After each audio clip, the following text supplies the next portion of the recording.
Entonces, para hablar de diluciones, aquí ya lo hablamos en la primera acerca. Tenemos que hablar sobre modalidades, ¿no? ¿Qué son modalidades? Modalidad, ya saben, son modalidad. Partículas termódicamente activas en un líquido de solución, las modalidades que hay una corrección es el líquido de solución. La diferencia entre una y otra es que mientras en uno pones un litro es un otro más pesado, y un kilo, en realidad el volumen es menos. Por eso que hay que corregir cuando quieres ser muy estricto, muy exquisito, hay que corregir. Hay un factor de corrección que no como la Entonces, la fórmula de las modalidades también la conocemos, 2 veces el sodio, ¿no? 2 veces el sodio, más glucosa en 38 sobre 2.8. Entonces, ya saben que eso es entre 18 para tener al final todas las mismas unidades, porque se dan cuenta que está en el equivalente milimolímetro que está en miligramos de sodio y miligramos de ácido. Entonces, la tonicidad, ¿qué es la tonicidad? Vamos a decir, ¿qué es tonicidad? Es un estado de gestación, no. ¿Qué es tonicidad?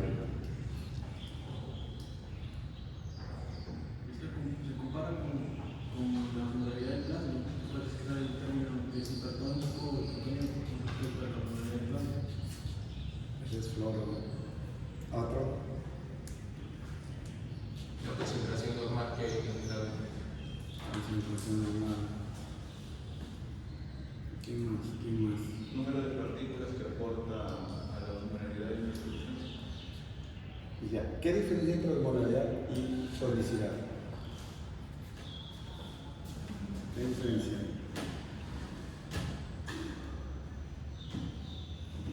Jonathan.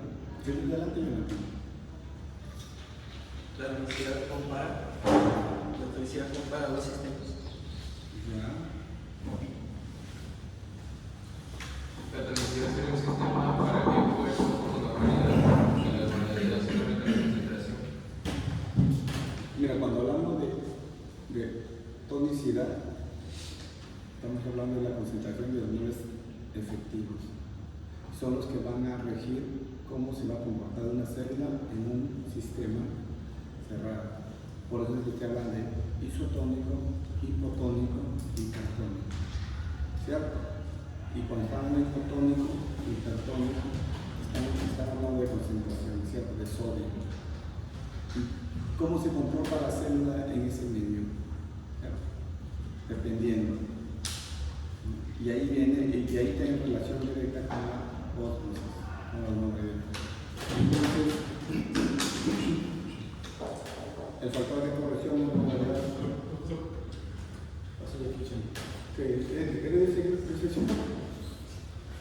¿Este grupo es? También le parece.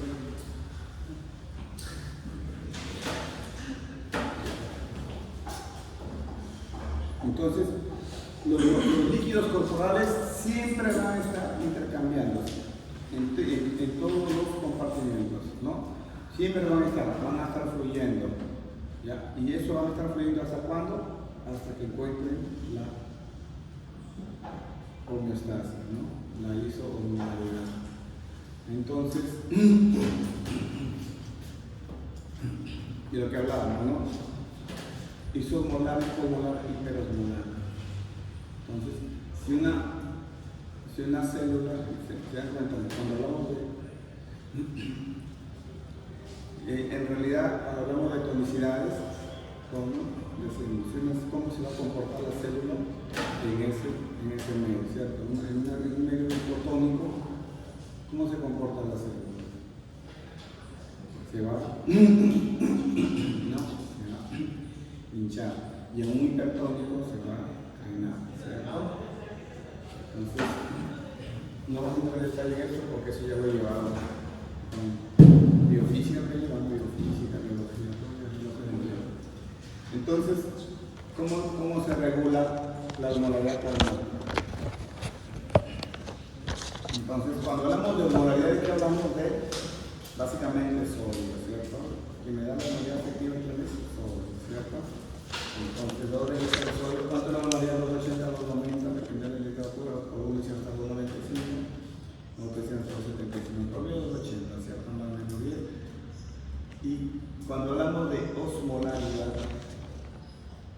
estamos hablando de sodio, básicamente. Entonces, si colocamos eso, ¿qué pasaría si la osmolaridad disminuye? Pues, ¿qué pasaría si la osmolaridad disminuye? ¿Ya no sale ya ese?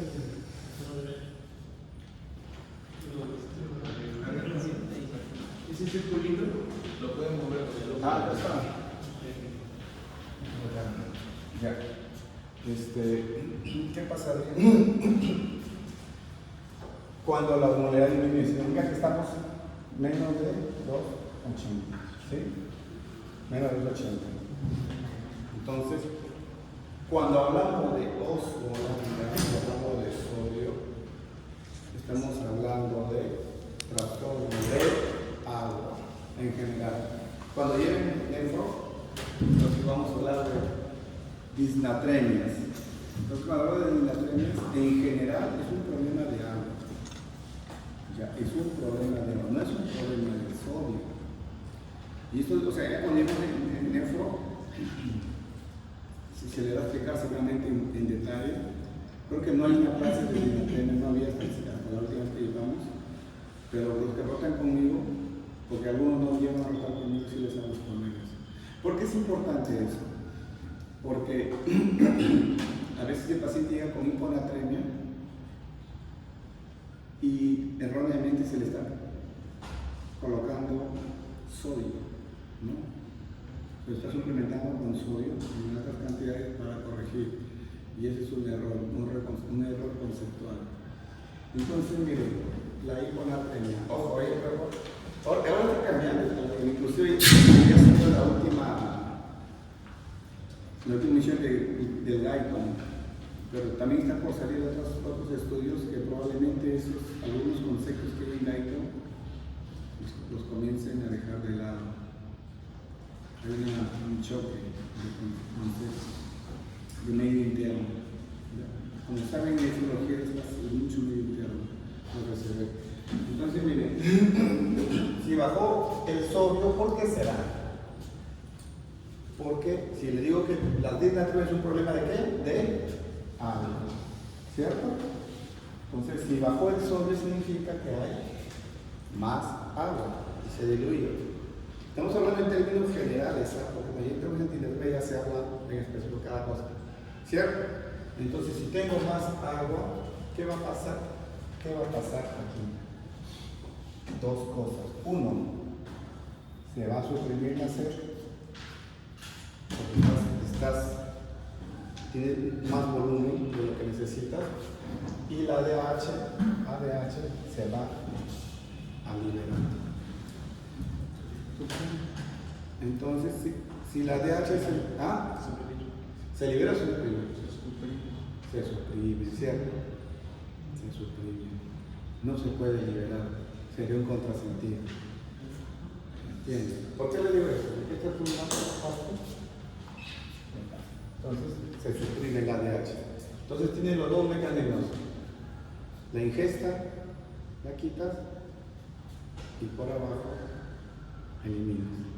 ADH, a nivel de túbulo colector. Pues, de ahí vamos a ver cómo es el mecanismo de dilución, ¿no? Concentración de la orina. Entonces, ¿qué vas a tener acá? Una orina diluida, ¿no? Entonces, aquí, esto, ¿cómo empieza? Como una hiponatremia. Lo opuesto sale allá. ¿Qué pasa cuando ustedes van y se juegan una pichana, 3, 4 partidos? Y cuando están, se deshidratan, hay menos agua, ¿cierto? Entonces, ¿qué entra en actividad? El estímulo de la sed se incrementa y la liberación de ADH. ¿Para qué? Para que el agua que tienes ahí la puedas reservar, no la pierdas, porque necesitas tener más líquido, ¿sí? Consecuentemente, ¿qué vas a encontrar? Una orina concentrada, ¿sí? ¿Dónde se fue, verdad?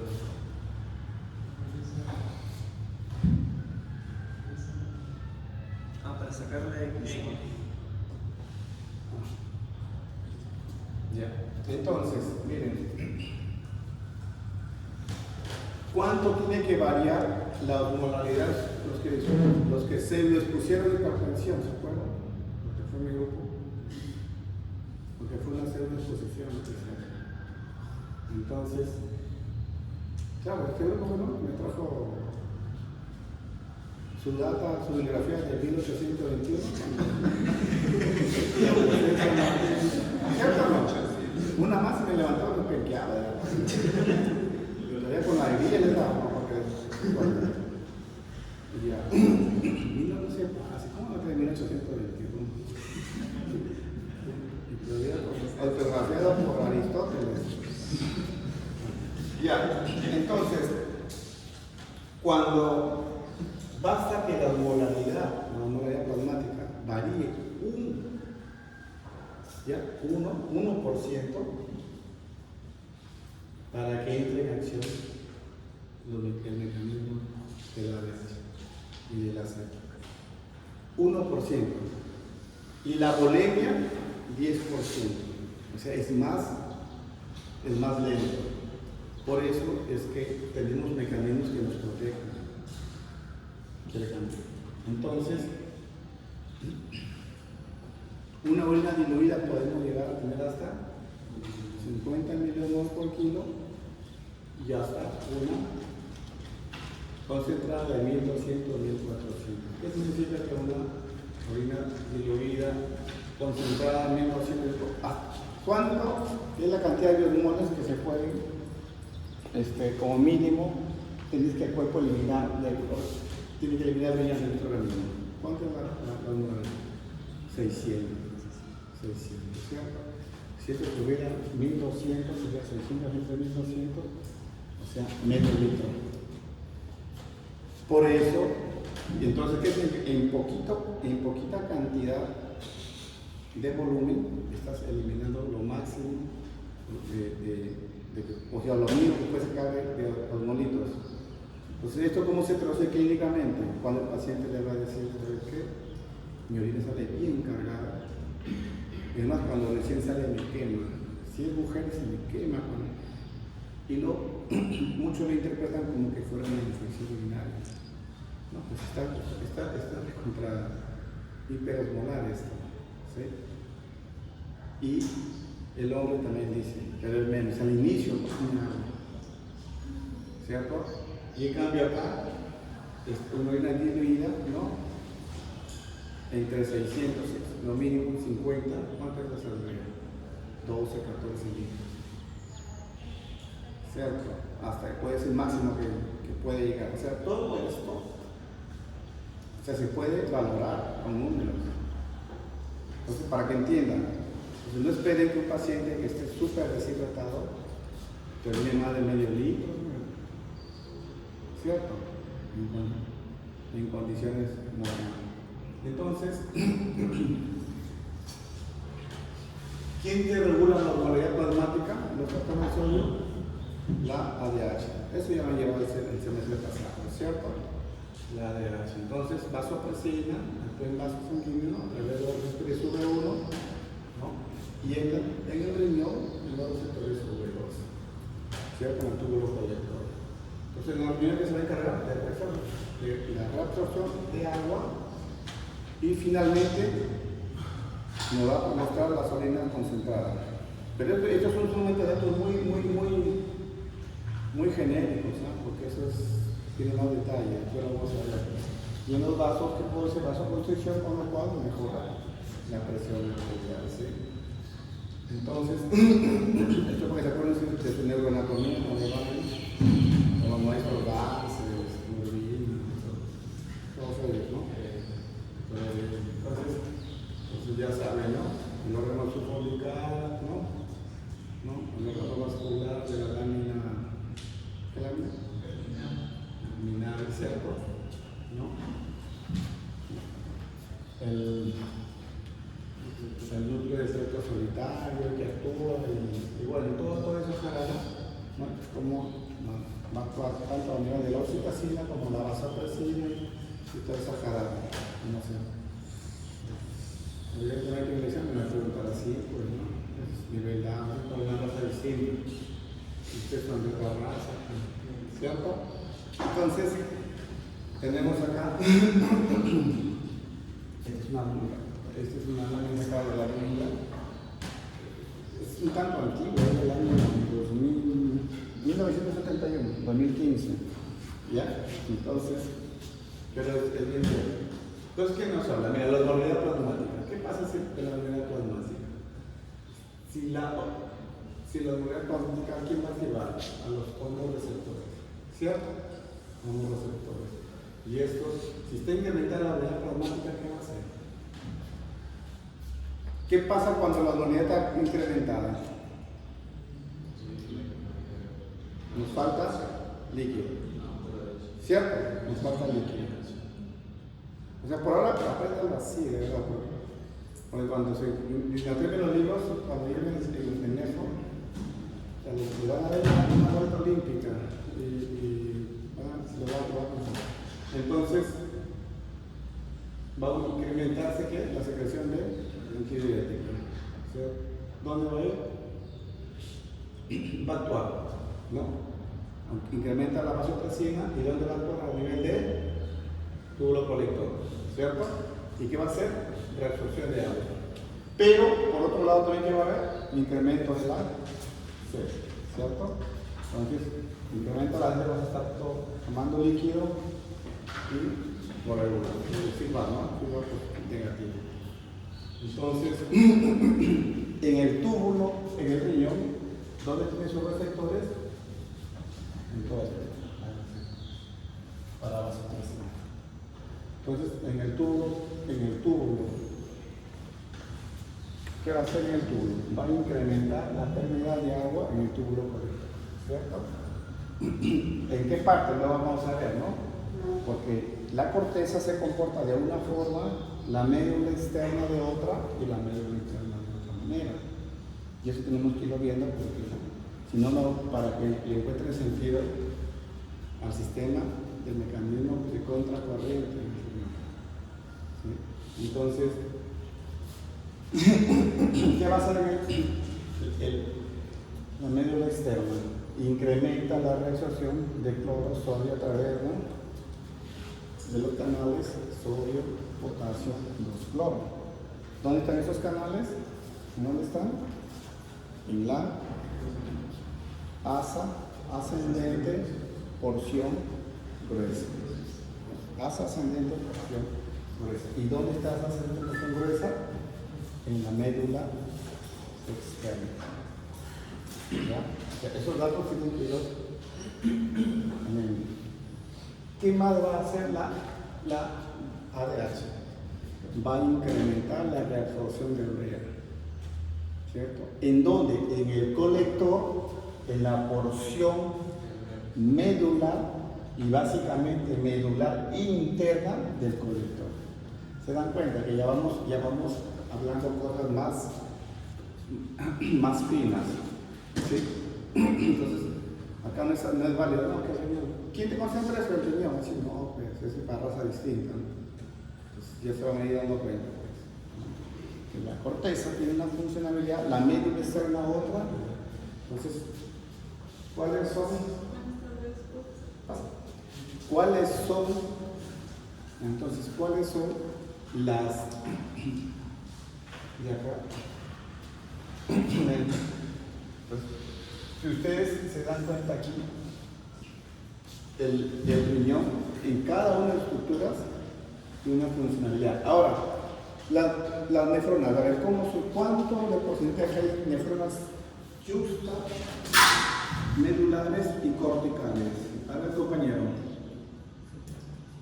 que sea data del 1821. ¿Qué tú eres, compañero?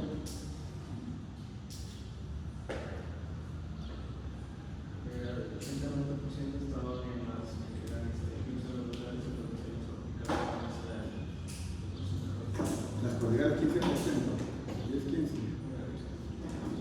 ¿Qué dices de este primero? 20-30 más es un otro de todo el porcentaje porque son mangas. ¿Qué dice Joshua? ¿Qué dice Joshua?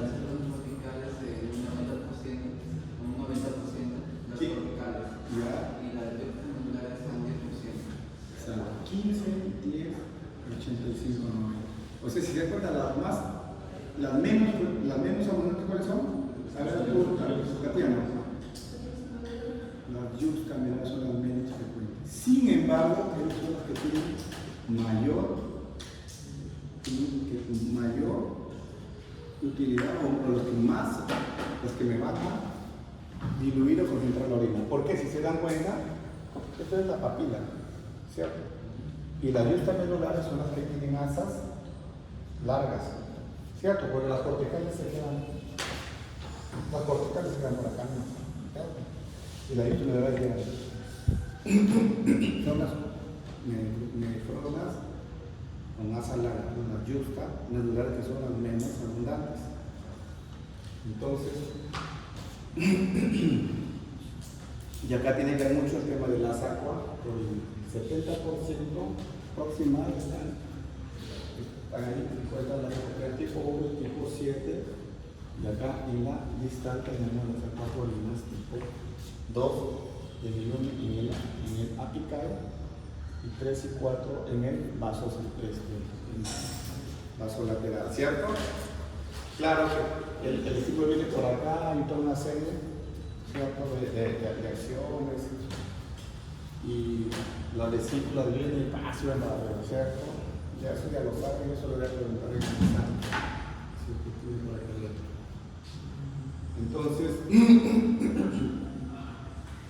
vasopresina se encarga de colector. Entonces, miren chicos, lo que les decía, ¿no? ¿Sabe qué va? Al receptor V2, ¿cierto? El V2, ¿no?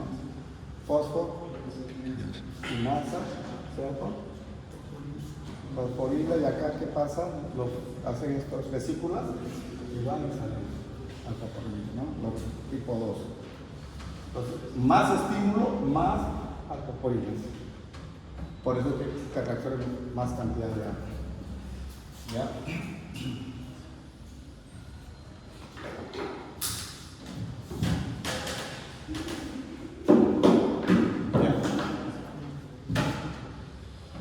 Entonces, miren, empezamos el tema del sistema, ¿no?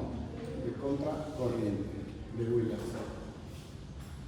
Primer punto. Primer punto.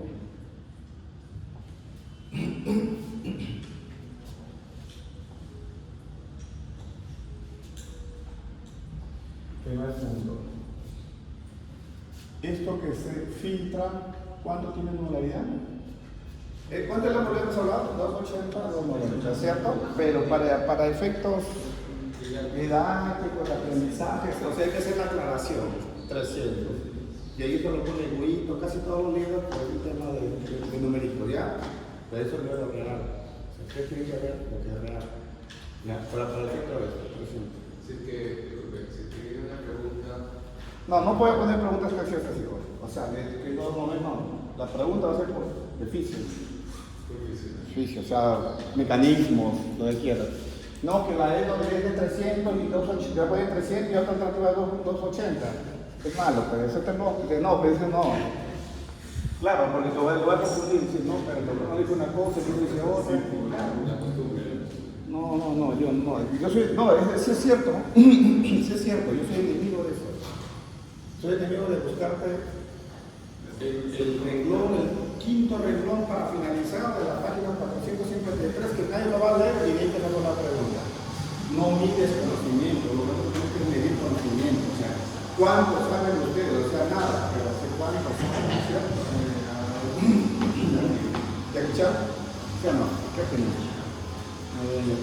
Entonces, miren, escuchen, 300, ¿cierto? Y acá, para iniciar en el asa descendente, esta moneda es la misma. Claro, y esto también lo van a poder ver en detalle. Esto sigue siendo isotónico, ¿por qué? Porque sigue siendo, hay reacción del sodio, también la reacción de agua que se da en condiciones normales son equivalentes el agua al sodio que se resuelve, con lo cual se mantiene la osmolaridad. ¿Sí? El punto cuál es que quiero que entiendan, que acá llegamos con 300, o sea, con una osmolaridad que está isotónica. ¿Ya? Entonces, miren chicos,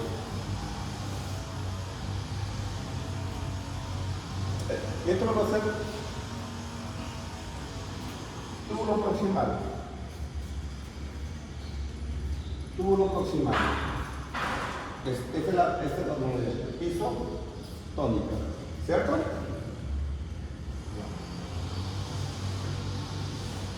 Enlaza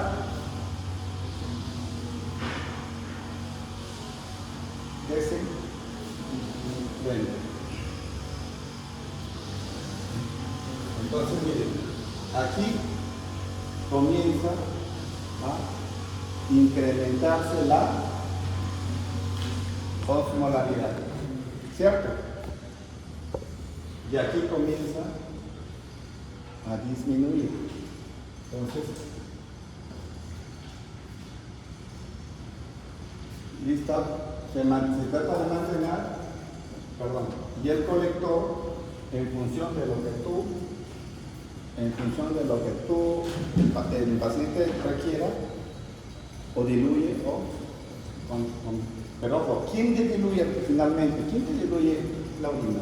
¿El colector o el asa? El asa es el principal. ¿Ya? Entonces, miren, 300, el asa descendente, ¿qué cosa es? Impermeable al agua.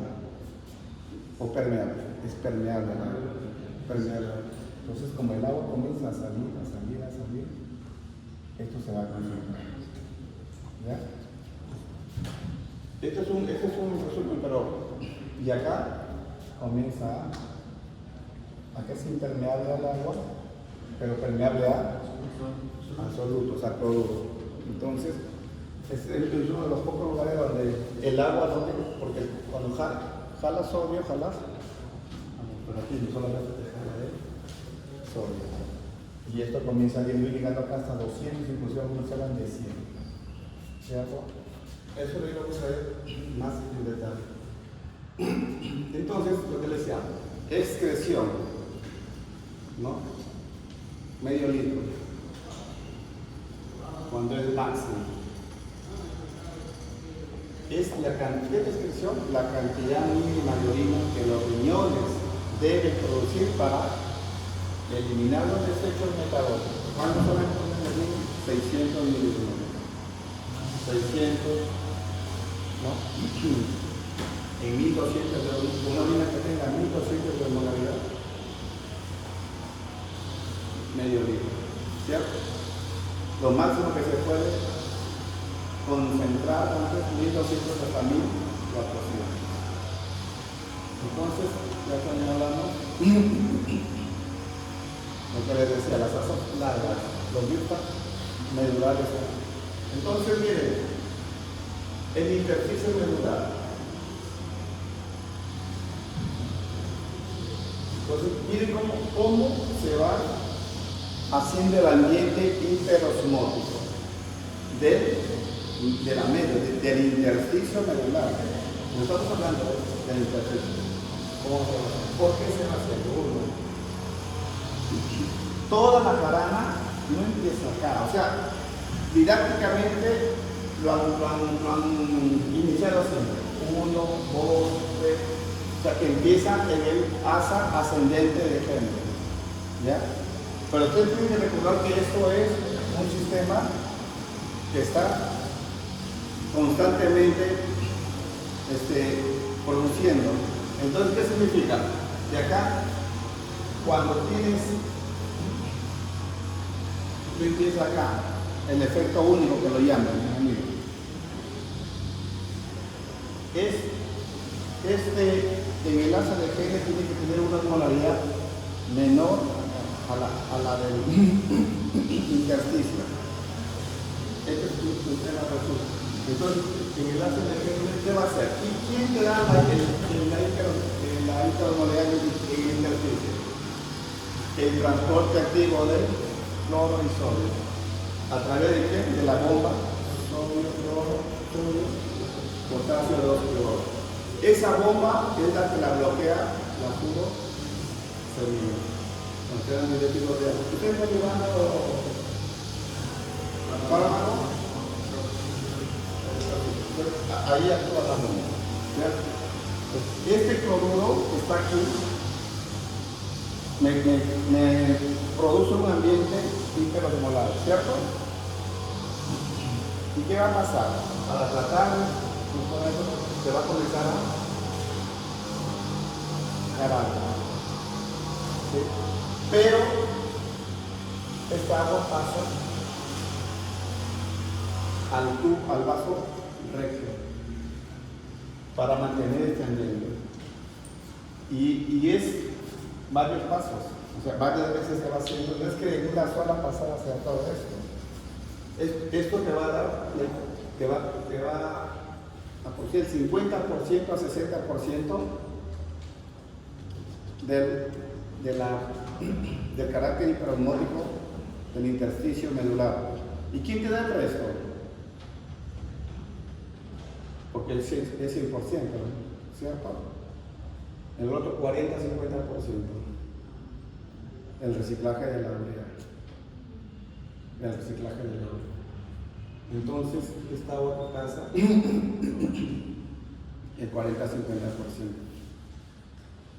Ahora, otra pregunta. A ver, Purito. ¿Usted está dormido o tus dientes son bien transparentes por los ojos? Ya. ¿Cuánto es el flujo sanguíneo ahí en la médula? Pregunta de crea. No se olvidaban. En inglés la ponían cada rato. En inglés también. ¿Ah? 15 qué? ¿Quién más? ¿Quién da más? ¿Quién da menos? ¿Ya, compañero? ¿Cuánto es?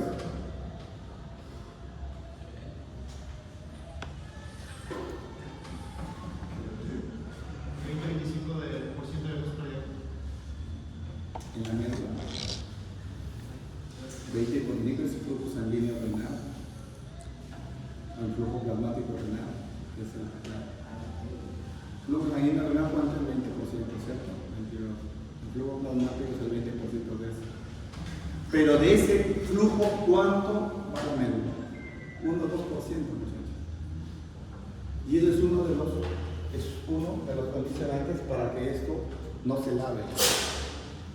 Porque si fuera esto, tuviera un flujo alto, te jala esto, te jala el otro, y no habría forma de que eso pudiera lograr la hiperosmolaridad. Entonces, miren, el efecto único. ¿Cómo es el efecto único? ¿Dónde se inicia? Rama ascendente. No. El NKC02, ¿no? Sodio, potasio, 2 cloro. ¿Qué actúa? Aquí. ¿Cierto? ¿Qué va a hacer? Esta es la luz de la rama ascendente. ¿Qué te va a jalar? Sodio, potasio, 2 cloro. A través de la bomba sodio, potasio, ATPasa, lo lleva al intersticio. Y entonces, al estar elevado aquí en intersticio, incrementa la hormona, claro, pues, porque el sodio tiene carácter osmótico, pues, ¿cierto? Así no vamos bien. Y para mantener ¿cómo se llama? El basal electroquímico, entonces, se regresa, ¿cierto? ¿A través de qué? De los canales de Ronca, ¿cierto? Canales de la médula externa, ¿no? De potasio. Por ejemplo, médula externa, canal de potasio. Es una ronca. Estos canales llegan a la médula externa, chicos. Hasta aquí, hasta eso ya te lo dicen, ¿cierto? Luego, ¿qué pasa? Esto va a permitir que haya una reabsorción para asegurar el calcio y magnesio. Luego, ¿qué va a haber? El intersticio medular se va a hacer hiperosmótico, ¿cierto? ¿Cuánto era acá que llegaba? 300. ¿Se acuerdan? En un inicio, tú tienes que hacer 300.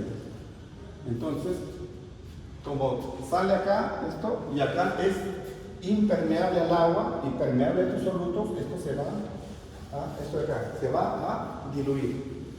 Entonces, su molaridad, ¿cuánto va a ser? 200.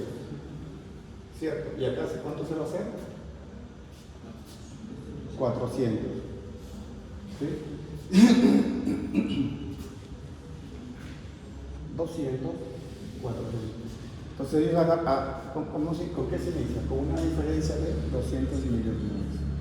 Ojo, hasta ahí vamos bien, ¿cierto? Este es el efecto único.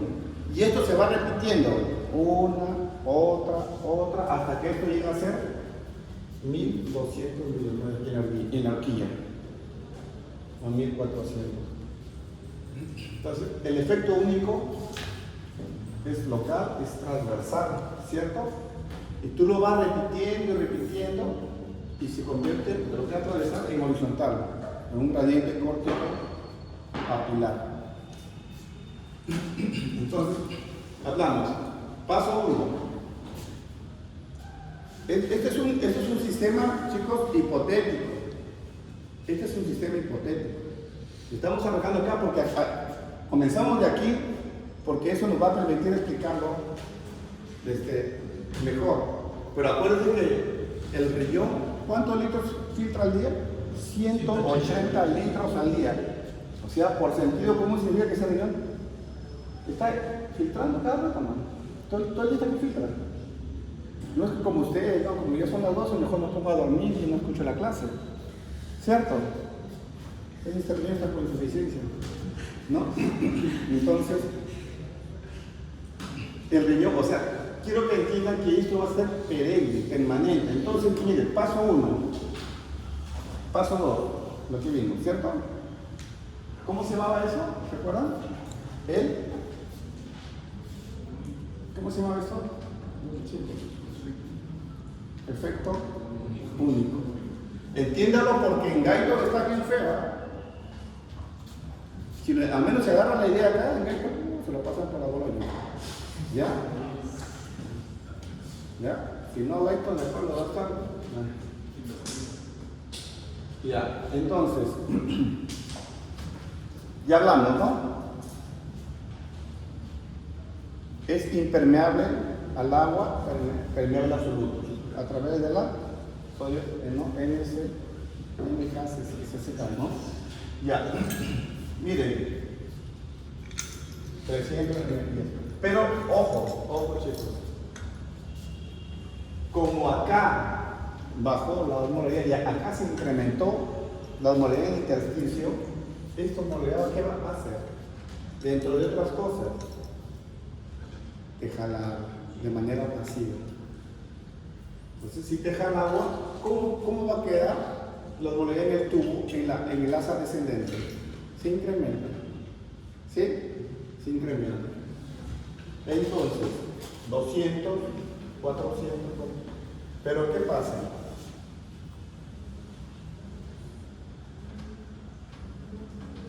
¿Qué les dije? Que este es un flujo constante. Si llega más líquido que se ha filtrado, pero como osmolaridad 300. ¿Cierto? Y este líquido que entra, empuja para acá, hasta abajo. ¿Cierto? Entonces, y se va a dar el mismo. Pero ahora, esto ya es 400, comienza a incrementarse porque llega de 300, llega el flujo. No es que lo va moviendo, y finalmente, como sigue saliendo solutos, esto lo sigue haciendo más hiperosmolar. Y esto sigue recibiendo sustancias isoosmóticas, ¿cierto? Un fluido isoosmótico. Y esto se va a dar una y otra vez, hasta que llegue a 1200, a 1400, pueden algunos. Entonces,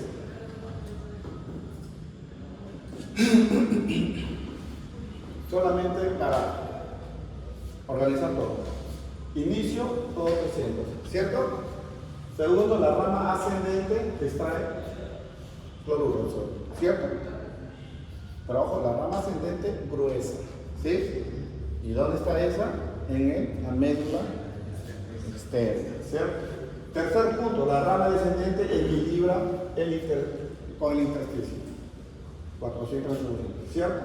Cuarto, entra líquido nuevo que desplaza. ¿Sí? Quinto, restablece el efecto único. Y otra vez acá, y va a haber nuevamente otro efecto único, casi como se empezó acá.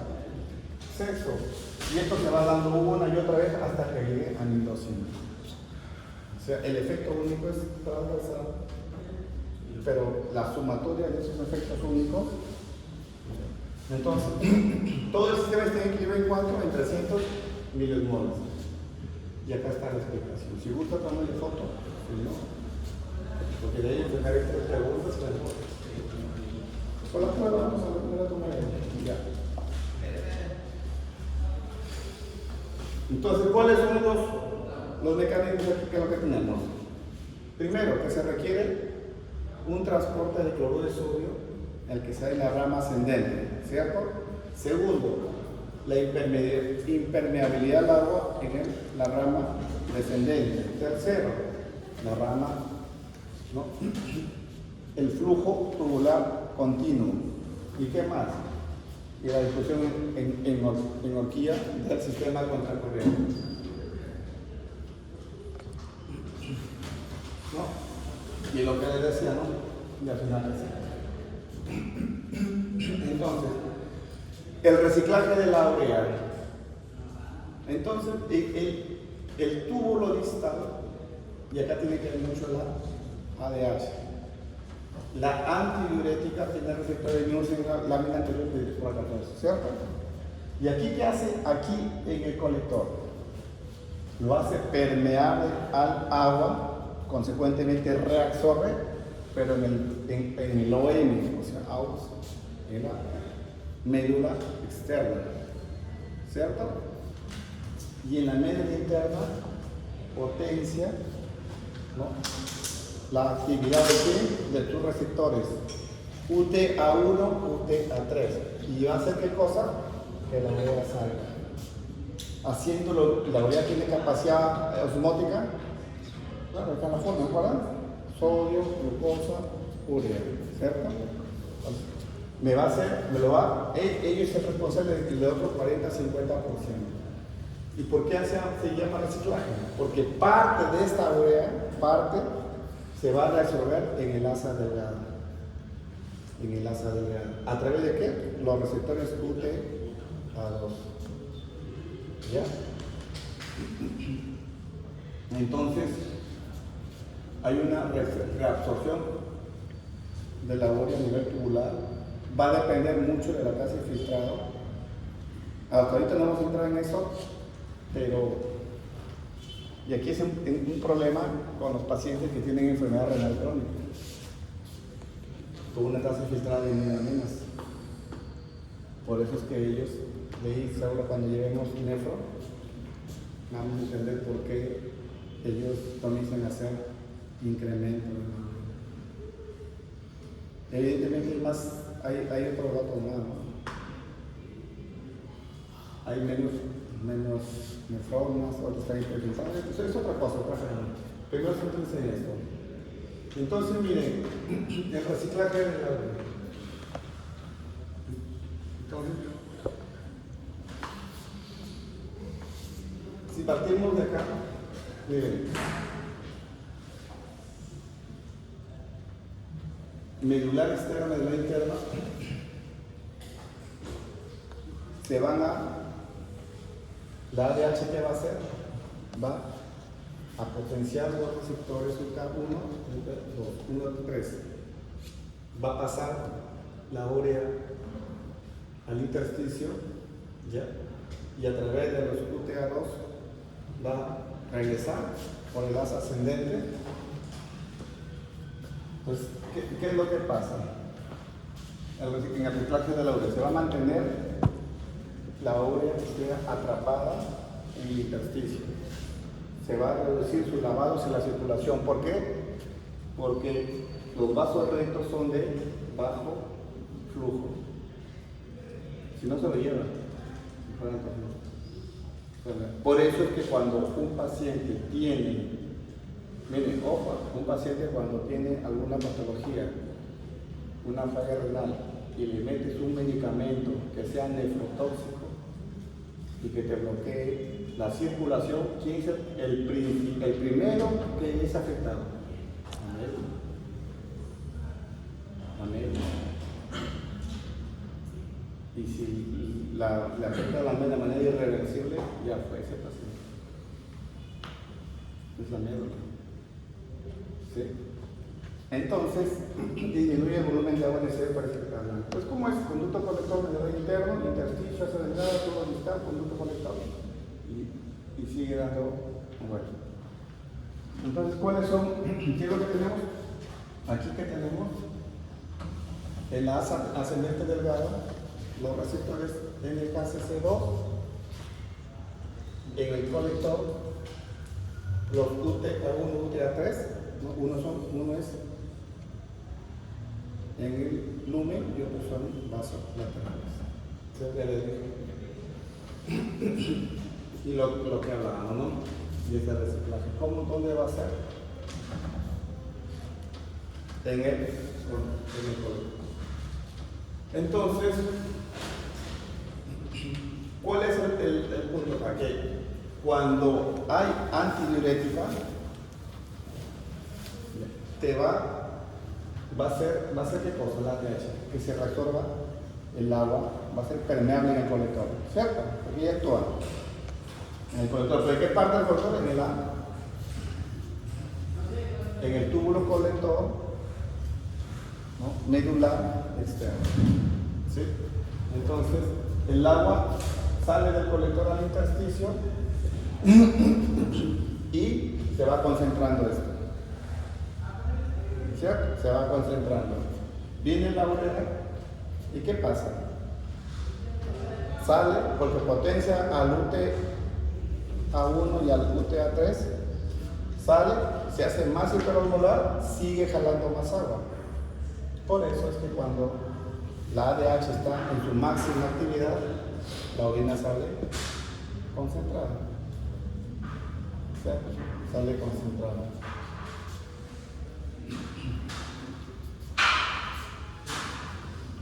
Los vasos rectos. ¿Cuál es la función de los vasos rectos? Entonces, el sistema contracorriente, ¿por qué? Porque los vasos, el flujo de los vasos va en sentido opuesto al flujo de la nefrona, ¿cierto? En el asa descendente, el flujo es hacia arriba, y en el asa ascendente, el flujo es hacia abajo. ¿Sí? Entonces, ¿qué?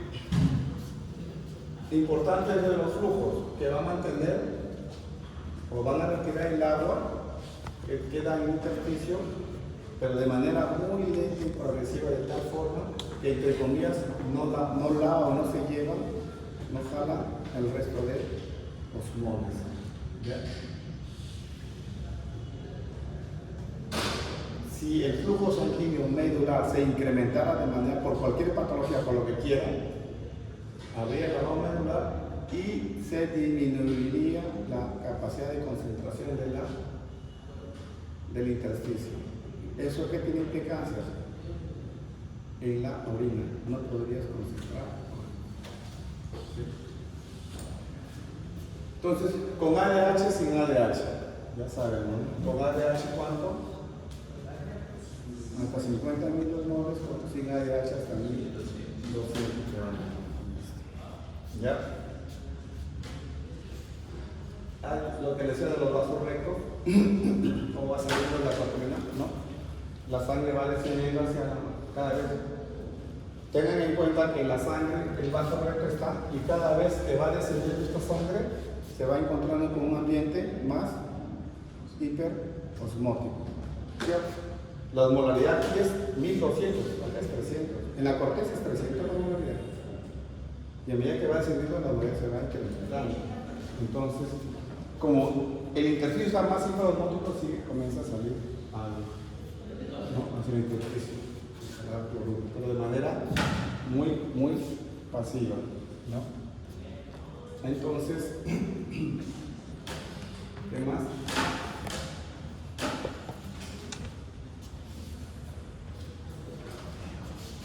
Entonces, miren, principalmente el agua reabsorbida, ¿no? Es reabsorbida y se va a la circulación el agua. ¿Qué más? Una pequeña cantidad neta de cloruro de sodio también es reabsorbida, pero pequeña. Su flujo es bien lento. Si fuera flujo alto, no habría forma de ¿ya? ¿Y qué más? Y también una cantidad pequeña de... ¿Qué más? Ahora hablemos rapidísimo de la orina. Entonces, esto es sencillo. ¿Ya? Parámetros para la orina. Entonces, el examen de orina es importante conocer. O sea, cuando usted pida un examen de orina, te va a dar datos de todo. Por ejemplo, hidratación, estado metabólico, función renal. Pues todas las características. ¿Ya llevaron ustedes al laboratorio? Hoy. Sexto ciclo. Sí, llevarán. Ya. Pues sí van a llevar. Según papel. Sexto ciclo, ya. O sea, hay que ver aspecto, densidad, color. O sea, aquí no entremos simplemente, miren, color. Amarillo, ya le hice un rojo, marrón, hematuria, hemoglobinuria. O sea, no entremos en fisiología. ¿Ya? Pero sí, que la orina me puede dar muchísimos datos, ¿no? Del manejo o cómo está su estado de salud del paciente. Por ejemplo, yo le pido un examen de orina a un paciente y le encuentro proteínas en la orina, albúmina. ¿Cuánto es lo máximo según la guía Cándido 2026? 30. Según nefrología, a partir de 10 ya hay daño renal. Nosotros tratamos de llevar en nuestro hospital a todos que tengan 10. Entonces, si el paciente, hoy día me llegó el paciente, ¿cuánto es 30? Le dije, ¿no? Hoy día porque me llegó un paciente con 4.500. ¿Ya? Entonces, sí, está hinchada. Ayer hubo uno adelante de la Semana Santa Patria, que es Patria, con 10.000. Son pacientes que, o sea, le ven las caras, se sorprenden, pero, o sea, ¿cuál es el punto? El punto es ese paciente que llega con 4.000. Tuvo un día 3.000, 4.000, 500, 100. O sea, ¿y dónde estuvo el sistema de salud? Porque para pedir examen de orina, de proteínas en orina, no necesita ser nefrólogo.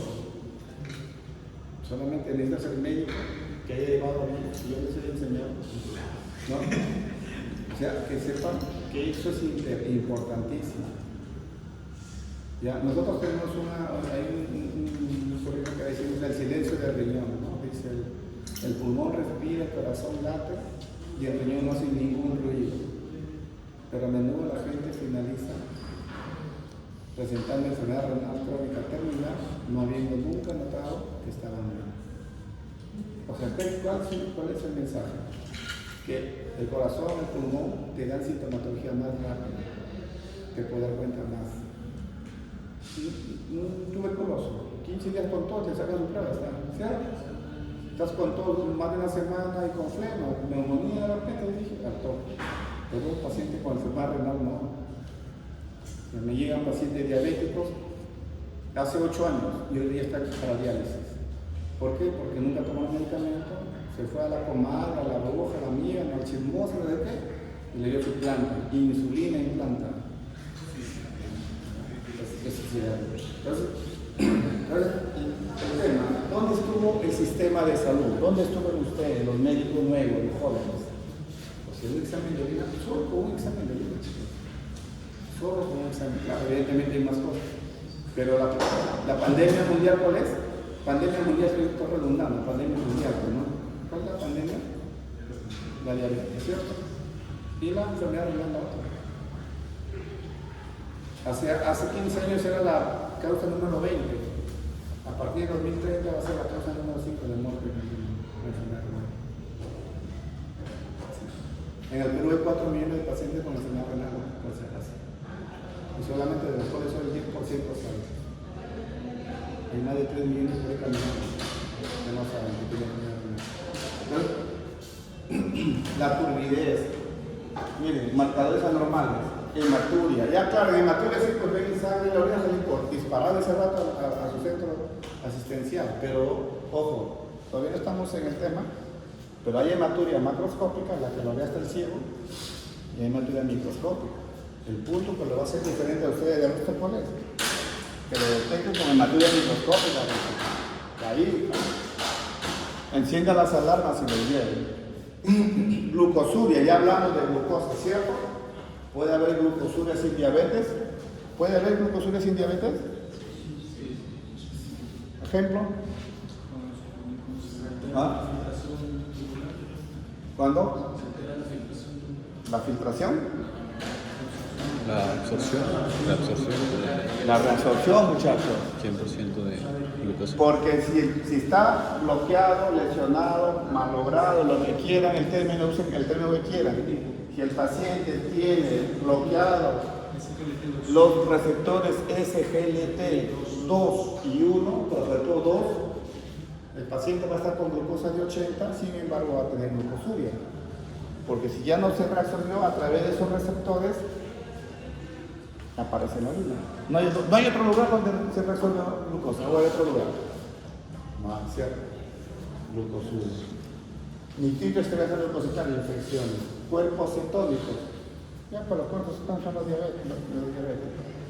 Entonces, tiene usted a nosotros conversar con los de laboratorio, con los que hacen acá, que no sean una raza distinta, y que me informen el cuerpo cetónico. Y cuando hay hematuria, que me digan si es hematuria, qué características tienen sus glóbulos rojos en la orina. Porque eso me va a permitir discriminar entre una hematuria glomerular o renal estrictamente versus una extrarrenal. Eso se va a ver en nefro, pero este caso tiene que ir conociendo. Y cuando llegan a nefro ya no avanzamos nomás. Nos subimos que ustedes ya son unos tigres de bengala. Cuidado me llegue el nivel gato, que es chévere. Entonces la micción ya saben que es un mecanismo cuando se forma la orina no quiere ir ¿no? El arco reflejo, como el control de la micción, ¿no? Hay un control voluntario, ¿cierto? Es algo que se lesione, ¿dónde están los receptores, la vía, esto? Los problemas más frecuentes los cuales son la vejiga hiperactiva, la incontinencia urinaria, ¿no? La vejiga hiperactiva generalmente lo vemos en pacientes diabéticos, ¿cierto? O cuando tienen una vejiga neurogénica. Porque recuerden que la diabetes te lesiona toda la economía nerviosa, ¿cierto? Los nervios. Entonces, un paciente diabético que no se cuida, que no se controla, que no hace esto. Y yo le digo, porque, ¿saben qué, muchachos? El que no tiene mandinga, la tiene de mandinga. El que no tiene un familiar diabético, o sea, el día que no veo un paciente diabético es el día que... No, ni siquiera para fiestas patrias, porque por ahí me llamó uno que estaba diabético. Hay diabéticos por todas manos. Y miren todas las patologías asociadas. La primera causa de daño renal en el Perú y el mundo, ¿cuál es? La primera causa de daño renal, la diabetes. La segunda causa, la hipertensión. La tercera, la globulopatía, la cuarta, la obesidad. Entonces, chicos, si no aprenden esto bien, después la van a ver larga,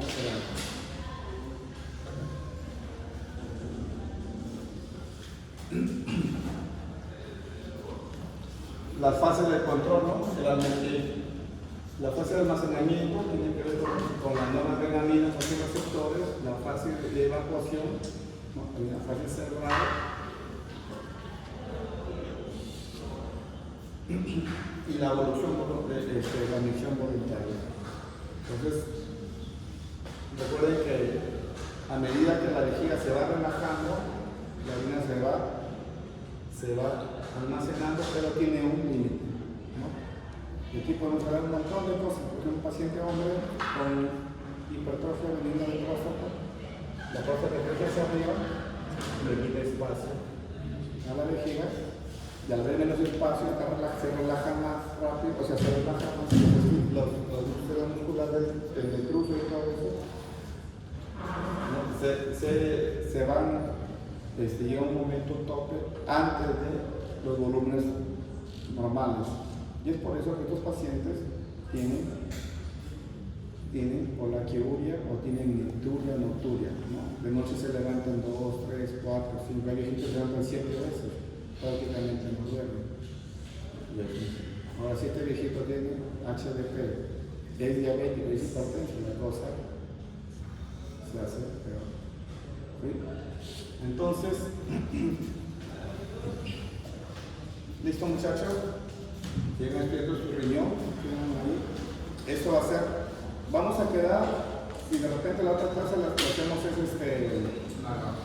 análisis de gases arteriales, ¿ya? Porque nadie les va a enseñar aquí seguramente eso, ¿no? O hay un curso donde les enseñan algo. Entonces,